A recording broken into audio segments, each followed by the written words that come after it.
আজকে তোমাদেরকে বহু পুরনো পদ্ধতিতে রান্না করে দেখাবো।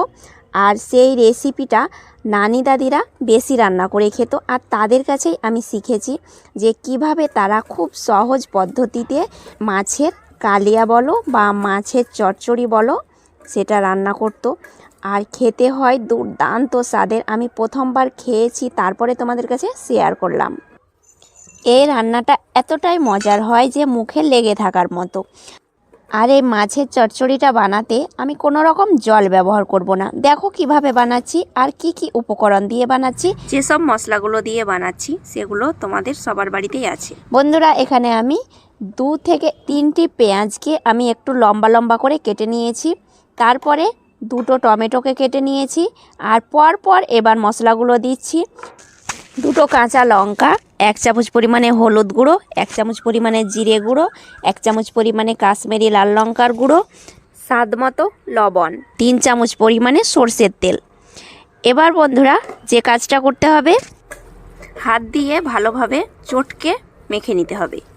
আর বেশ কিছুক্ষণ টাইম নিয়ে এটা মাখতে হবে, যেন টমেটোটা গলে গিয়ে টমেটো থেকে অনেকটাই জল ছেড়ে দেয়। হাত দিয়ে টমেটোটাকে একটু ভেঙে নিতে হবে, যেন টমেটোটা একটু ভাঙা ভাঙা থাকে। এবার বন্ধুরা ভালোভাবে মাখানো হচ্ছে মেন প্রসেস।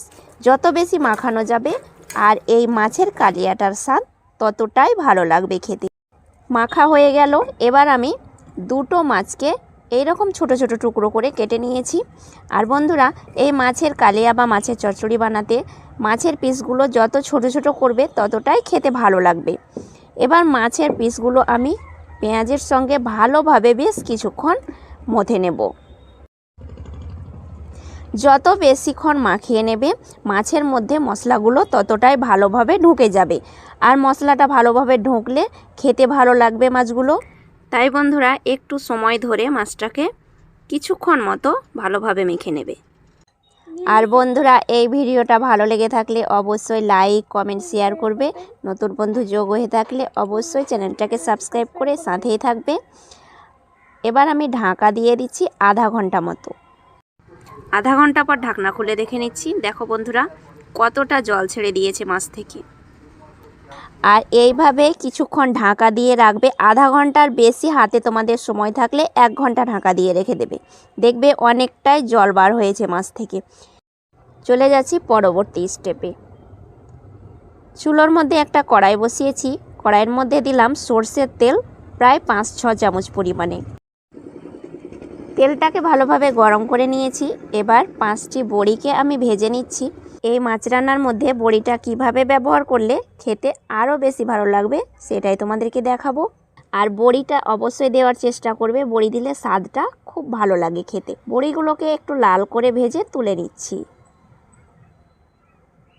আবার আমি ওই তেলের মধ্যে আরও 3 চামচ তেল দিয়ে দিলাম। তেলের মধ্যে দিয়ে দিচ্ছি আধা চামচ পরিমাণে কালো জিরে। তেলের মধ্যে একটু কালো জিরে দিলে মাছের টেস্টটাই অন্যরকম হয়ে যায়। এবার তেলের মধ্যে মাছটাকে দিয়ে দিলাম।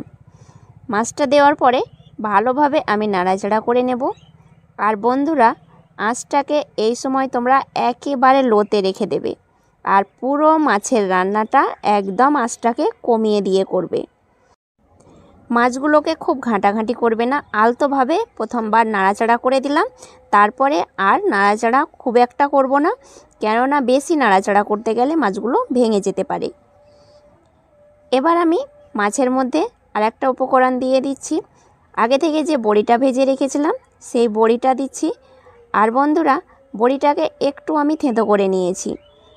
আর এইভাবে একটু ভেঙে দিলে সেদ্ধটা খুব তাড়াতাড়ি হয় আর খেতে খুব ভালো লাগে। এইভাবে বড়ি ভেঙে একবার মাছ রান্না করে দেখবে, মাছের স্বাদটা অসাধারণ হয়। এরপরে আমি যে কড়াইয়ের মধ্যে মাছটাকে রেখেছিলাম সেই কড়াইয়ে মশলা অনেকটাই লেগেছিল, সেগুলো তো ফেলে দেওয়া যায় না। তাই 2 চামচ জল দিয়ে কড়াইটাকে ধুয়ে মাছের মধ্যে দিয়ে দিলাম। এবার বন্ধুরা ঢাকা চাপা দিয়ে দিচ্ছি কিছুক্ষণের মতো। প্রায় 3 মিনিট পর ঢাকনা খুলে একটু নাড়াচাড়া করে দিচ্ছি। মাছের ঝোলটা এখনও পর্যন্ত টেনে নেয়নি, তাই আরও আমি 2 মিনিট মতো জাল করে নেব। এই পর্যায়ে তোমরা লবণ ও ঝালটা চেক করে নিতে পারো।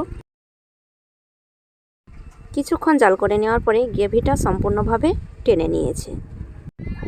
পুরো রান্নাটা আমি একদম আঁচটাকে কমিয়ে দিয়ে করেছি। আর বন্ধুরা, আঁচটা বাড়িয়ে রান্না করবে না, তাহলে বড়িটা সেদ্ধ হবে না। বড়িগুলোকে একটু ভেঙে দিয়েছিলাম, তাই খুব সুন্দরভাবে সেদ্ধ হয়েছে। আর মাছের ঝোলটাও টেনে নিয়েছি। আর এইভাবেই মাছের ঝোলটা যখন টেনে নেবে, তখন শেষ সময় আমি দিয়ে দিচ্ছি কিছু ধনেপাতা কুচি। ধনেপাতা একটু অ্যাড করে দিলে মাছের স্বাদটা আরও বেশি ভালো লাগে। এবার বন্ধুরা, মাছটা সম্পূর্ণভাবে শুকনো হয়ে গেছে। আর যে রসটা দেখতে পাচ্ছ মাছের মধ্যে রয়েছে, সেটা নামিয়ে 5 মিনিট রেখে দিলেই বড়ির মধ্যে টেনে নেবে। এবার কড়াইটাকে আমি নামিয়ে নিচ্ছি। তাহলে বন্ধুরা, এই মাছ বড়ির চচ্চড়িটা বানিয়ে তোমরা গরম গরম ভাতের সঙ্গে পরিবেশন করবে, খুব ভালো লাগবে খেতে। তাহলে বন্ধুরা, ভিন্ন স্বাদের এই মাছের রেসিপিটা বানিয়ে তোমরা অবশ্যই গরম ভাতের সঙ্গে পরিবেশন করবে, খুব ভালো লাগবে। ছোট বড় রান্নাটা সবাই পছন্দ করবে, এতটাই মজার হয়।